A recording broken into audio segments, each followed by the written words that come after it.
아이고 여론조사 어떻게 믿겠어요. 조작 아니에요. 제가 오늘 완전 그냥 명쾌하게 설명을 해드려볼게요. 정부의 코로나 대응에 대해서는 박수를 칩니다. 경제만 생각했을 때는 생각이 달라지는 거죠. 충청권 마음을 사로잡기 위해서 총선 때만 되면 공약을 많이 내놓았어요. 네. 이번에는 공약이 없네. 왜 충청권에 대해서 조금 더 홀대론이 발생? 충청이 핫바지야. 제일 주목해야 되는 거는 제가 20대 이 남자, 두 번째가 이 여자, 세 번째가 3남자. 그런 가장 중요한 건 공천, 경제. 마지막에는 이 북한 이슈가 중도층 표심에 일부 영향을 줄 겁니다. 시사저널 TV 구독자 여러분 안녕하십니까? 예, 소종섭 시사저널 편집국장입니다.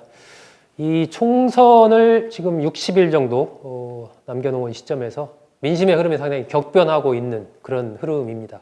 여야의 지지율 또 총선의 정부 심판론이냐 야당 야권 심판론이냐 이런 부분에 대해서도 과거와는 좀 다른 흐름들이 나타나고 있습니다. 최근에 여론조사 발표된 것들 본다면은 이 중도층에서 상당한 좀 변화가 있는 것으로 보이는데 배종찬 인사이트K 연구소장 여론조사 전문가입니다.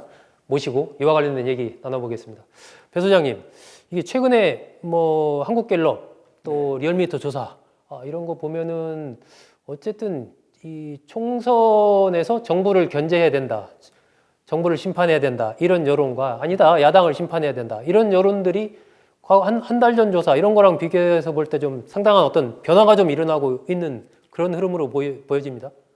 접전에 대한 여론의 분위기가 일어나고 있다. 이런 말씀을 드려야 될 것 같은데요. 결과적으로는 선거가 가까워지면은 굉장히 또 팽팽해집니다. 우리가 아무리 지지율의 격차가 선거 두세 달을 앞두고 있다 하더라도 선거일이 가까워지면 뭉쳐요. 근데 우리가 항상 정치적 성향별로 나눌 때도 보수와 진보 사실 두 개의 덩치가 큰 차이가 나는 건 아니거든요. 다만 얼마만큼 결집을 하느냐 안 하느냐 바로 이 차이가 있을 뿐인데 우리 또 애청자분들이 궁금해하시니까 아이고 여론조사 어떻게 믿겠어요. 그 여론 무슨 조작 아니에요. 이렇게 하시는 분들이 계시는데 제가 오늘 완전 그냥 명쾌하게 설명을 해드려 볼게요. 그러면은 자 지금 이 한국갤럽 조사를 보면 면접원이 직접 전화를 하는 겁니다. 이 결과를 보면은 더불어민주당과 자유한국당의 지지율 격차, 그러니까 보수 지금 간판 정당이죠. 이 정당과의 지지율 차이가 뭐 대략 한 15% 가까이 나요.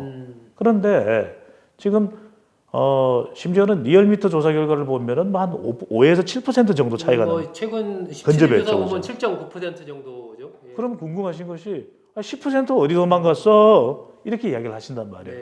그 이야기인즉슨 적어도 이것이 ARS 조사로서는 자동응답할 때는 아니 내가 좀 보수 성향이 있으면은 그래도 이게 무응답 선택하는 건 또 선택하기가 버튼 누르기가 쉽지가 않아요. 그러면 그러면 내가 조금이라도 더 이게 여기에 이제 자유한국당을 나는 지지한다 이렇게 버튼을 누릅니다.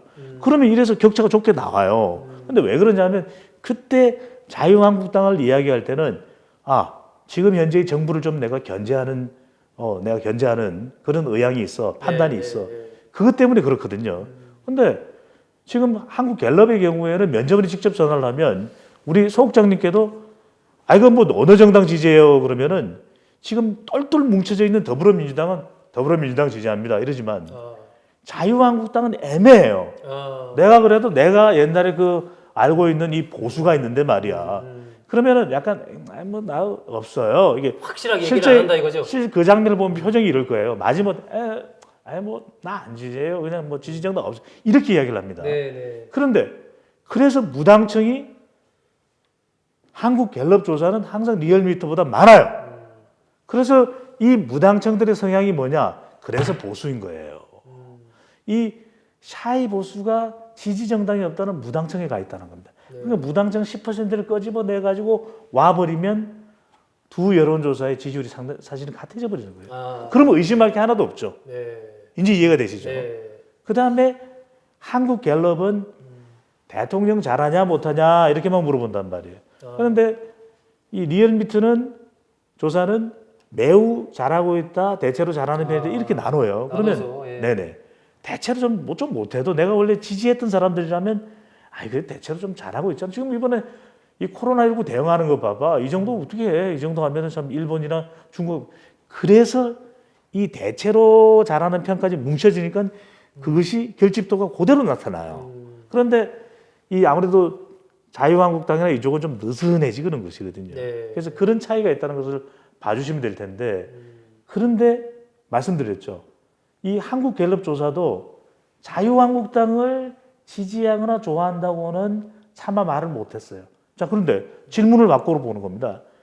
야당을 심판하실래요? 여당을 심판하실래요? 그러면 이건 다른 질문이잖아요. 지금 것은 에이, 야당이 뭐 저 따위로 해. 그랬었는데 네. 지금은 또 통합 논의도 있고 뭔가 선거전이 점점 가까워지고 또 이것이 대통령을 지지하느냐 지지하지 않느냐의 이 국정수행 평가를 보면은 리얼미터나 한국갤럽이나 별 다를 게 없어요. 네. 그러니까 이건 지금 오차 범위 내에서 가장 최근 조사는 여당을 심판한다가 수치상으로만 볼 때요. 네. 조금 더 그러니까 사실 팽팽하고 이 정도가 돼버린 겁니다. 그러니까 이게 지금 뭐 배 소장도 양쪽이 팽팽하다 뭐 이렇게 분석을 했는데 이게 한 달 전과 비교를 다르죠. 해보면 예, 그때는 조금 더 이 정부에 대한 우호적인 여론이 높았던 반면 지금 보면은 그 흐름이 좀 중도층이 조금 더 야권 지지로 넘어간 건 아니냐 이런 분석이 계속 나옵니다. 지난번에도 보니까 야당 심판론은 한국갤럽 조사입니다. 한 달 전과 비교해서 6%포인트가 줄었고 정부 심판론은 8%포인트가 높아졌다. 결국 이 얘기는 이 중도층이 조금 더 이 이른바 이 정권 심판론 쪽에 힘을 싣고 있는 것 아니냐. 뭐 이렇게 지금 분석할 수 있는 거 아닙니까? 이게 이제 진영 간 대결 구도가 되고 있는 상황에서 대통령을 지지하는 쪽 또 진보 더불어민주당은 똘똘 뭉쳐져 있죠. 변할 리가 없어요. 또 이쪽은 보수 또 통합 앞으로 보수당 그리고 미래통합당. 똘똘 예. 뭉쳐 있습니다. 그러면 미래통합당 이제는 양쪽에서 결정을 지어줄 수 있을 만한 열쇠가 되는 건 뭡니까? 중도거든요. 네. 중도는 우리 또 여론 거점 시간을 통해서 많이 말씀드렸는데 어디에 민감한데요? 이 사람들은 중도는 실용적이고 또 본인들의 먹고 사는 문제에 더 현실적이고 급급하거든요. 예. 그러다 보니까 지금 뭡니까? 코로나19 터졌죠. 뭐가 가장 큰 문제입니까? 바로 경제죠. 예. 바로 지금 경제가 계속 문제되고 있는 것 자체가 여당 심판론을 끌어올렸다. 이렇게 봐도 과는 아닙니다. 왜냐하면 대통령의 긍정평가는 코로나 대응 잘합니다. 하지만 대통령에 대한 부정평가는 경제가 문제가 많다. 네. 바로 이걸 가장 민감하게 받아들이는 쪽이 자영업청, 그 다음에 중도 이렇게 되는 것이죠. 네. 그러니까 굉장히 흥미로운 게 있어요. 심지어는 자영업 쪽에서도 대통령의 또 정부의 코로나 대응에 대해서는 박수를 칩니다. 잘했다는 거예요. 네. 잘했다고 평가를 내는데 그럼에도 불구하고 경제만 생각했을 때는 야당이냐 여당 심판이냐 그러면 자영업도 생각이 달라지는 거죠. 이게 문재인 정부가 어쨌든 중간 반환점을 넘어선 상황이기 때문에 국민들로서는 현실적으로 과연 이제 뭐 과거 정권에 대한 평가 이런 것은 그동안에 워낙 많이 나왔으니까 그렇다면 문재인 정부의 구체적인 실적 성과가 뭐냐를 국민들은 지금 이야기하고 있는 것으로 보입니다. 그 최근의 여론 흐름을 한번 세대별로 지역별로 한번 이렇게 주목해서 보면 최근에 이 대전, 충청, 세종 이 충청권의 민심 변화가 상당히 좀 주목된다. 뭐 이런 조사 결과도 나와요. 이게 충청권에 뭐 이제 우리가 충청권의 지역을 또 이게 뭉뚱그려서 충청 이래서 이제 1000명 조사의 일부분이기 때문에 네. 한 100여 명 정도 됩니다. 네. 이것만 가지고 우리가 뭐 정확한 충청권의 민심이다 할 수는 없지만 충청권이 흔들려요. 네. 그러니까 결과적으로 선거가 가까워지면은 충청권, 중도, 부동층, 무당층이 움직이는 것이거든요. 왜냐하면 확고하지가 않죠. 거기가 왜? 이제 승패를 가르는 거죠. 이게 진영 간 대결 구도니까 진보 보수로 나눠집니다. 그다음에 지역 간 대결 구도니까 우리 정치에서 그러면 안 되는데 또 영혼함이 또 나뉘어져요. 그리고 이제 수도권 같은 경우는 박빙이다. 근데 충청권은 항상 그래도 조금 현 정부에 대한 어떤 혜택들을 많이 받아왔었고 그리고 노무현 대통령 때도 수도 이전 네, 또 매번 충청권 마음을 사로잡기 위해서 총선 때만 되면 공약을 많이 내놨어요. 네. 근데 이번에는 공약이 없네 이렇게 되는 것이거든요. 네. 총선이네 공약이 없네 이러면서 약간 좀 삐침 현상이 발생을 하는 거죠. 네. 왜 충청권에 대해서 조금 더 이 홀대론이 발생? 충청이 핫바지야 이랬던 게 이제 JP 때 또 충청이시잖아요. 그렇죠. 제 충청도입니다. 그러니까 그런 민심이 네. 또 감지되고 있는 게 있고 또 실제로 여론을 보면은 가장 읽어내기가 힘든 곳이 바로 충청이에요. 네. 어떤 또 안에 속내가 있는지를 모르겠는 거. 또 하나 이제 충청권이 그래서 이제 지역 홀대론 경제 문제가 되다 보니까 이게 민심이 흔들리고 있는 거고, 또 하나는 이게 직접적이지는 않을 거예요. 그런데 충청권 민심은 내가 그렇다라고 하고 선거 때 이야기를 하기 전까지 잘 모르거든요.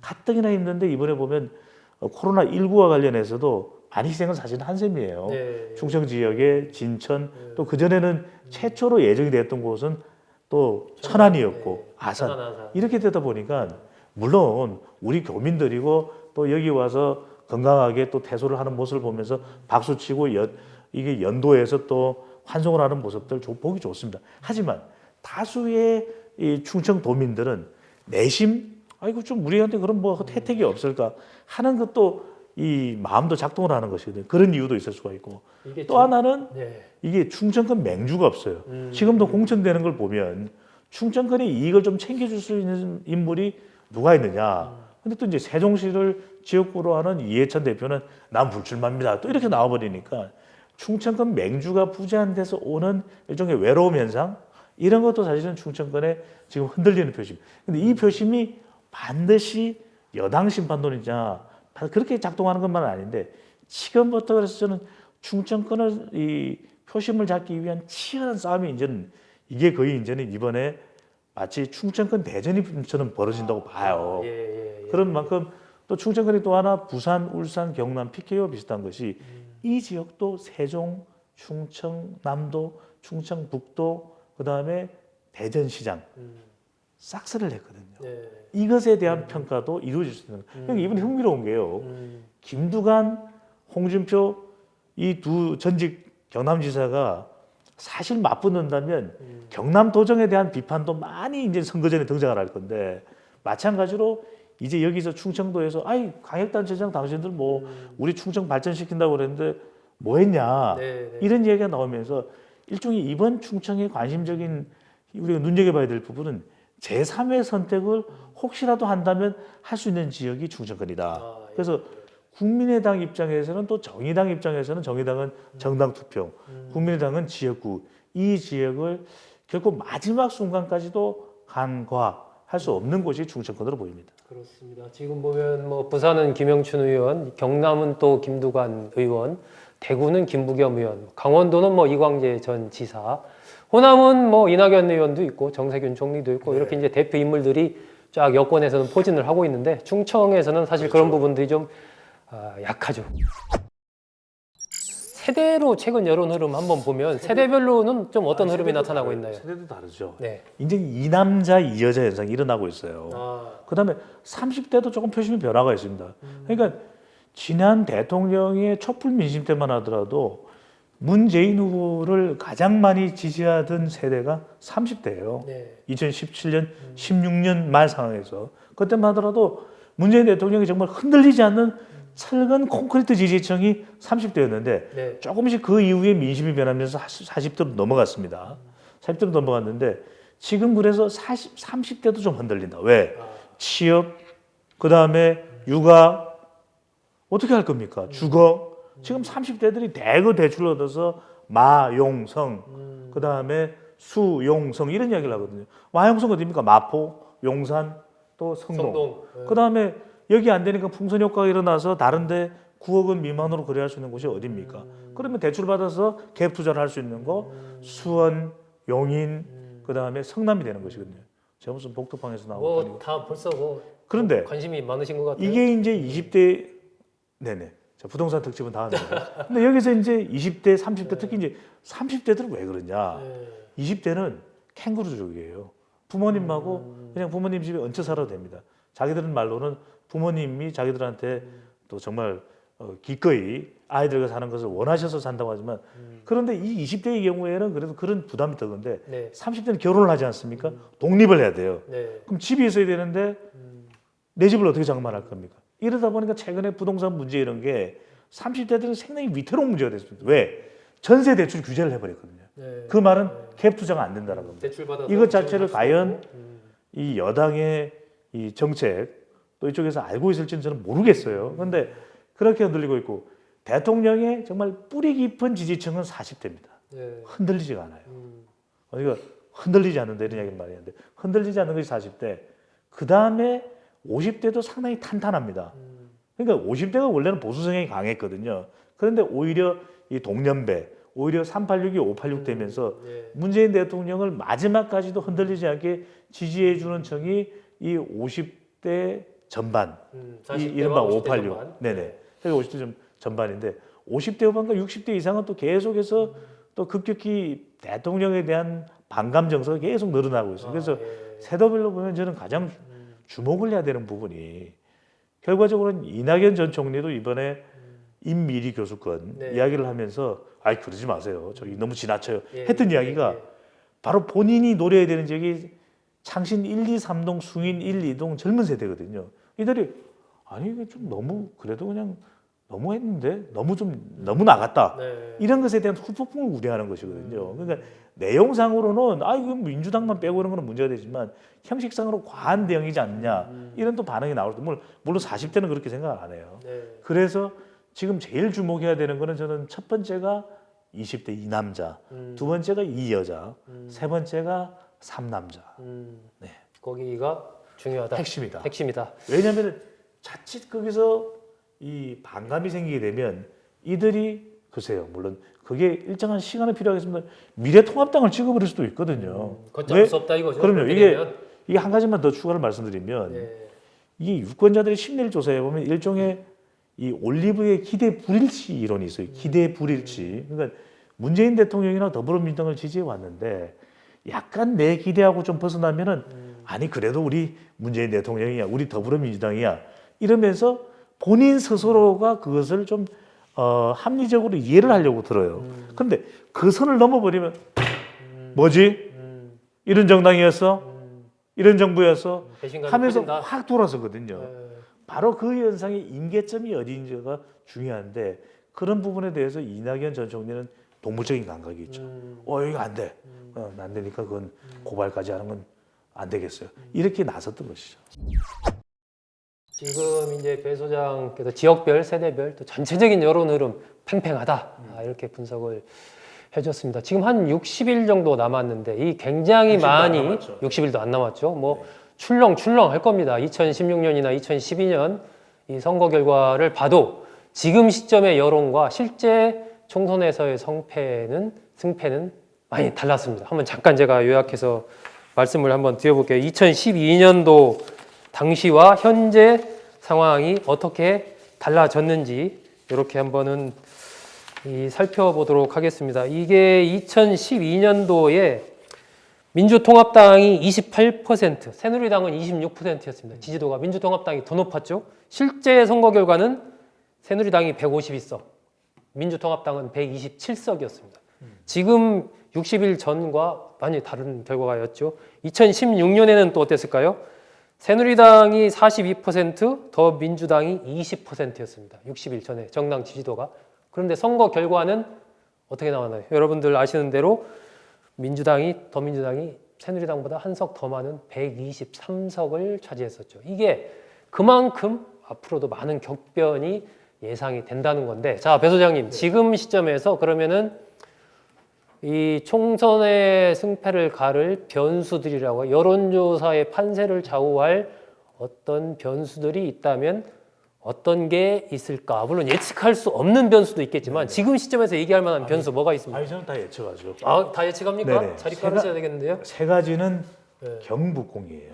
네, 경북공인데 네. 경은 뭡니까? 경제. 네. 근데 이게 순서가 달라집니다. 아, 내려와야 돼요, 뒤에서. 네. 뒤에 살짝 내려와야 됩니다. 근데 뭐냐면 첫 번째가 공천입니다. 공천을 어떻게 하느냐? 선거의 반응 공천이에요. 네. 우리 소 국장님께서 너무 잘 설명해 주셨는데 2012년에요.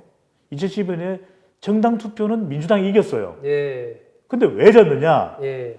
그때 파격적인 공천을 좀 했더라면 파격적인 공천을 했더라면 그때 민주당이 이명박 대통령의 이 임기 막바지였거든요. 이길 수가 있었다는 거예요. 네. 그러니까 공천이 얼마나 중요하냐. 근데 2012년에 이때 한명숙 대표 체제였죠, 민주당이. 박근혜 대표가 꽉 잡고 공천을 그냥 과감하게 했거든요.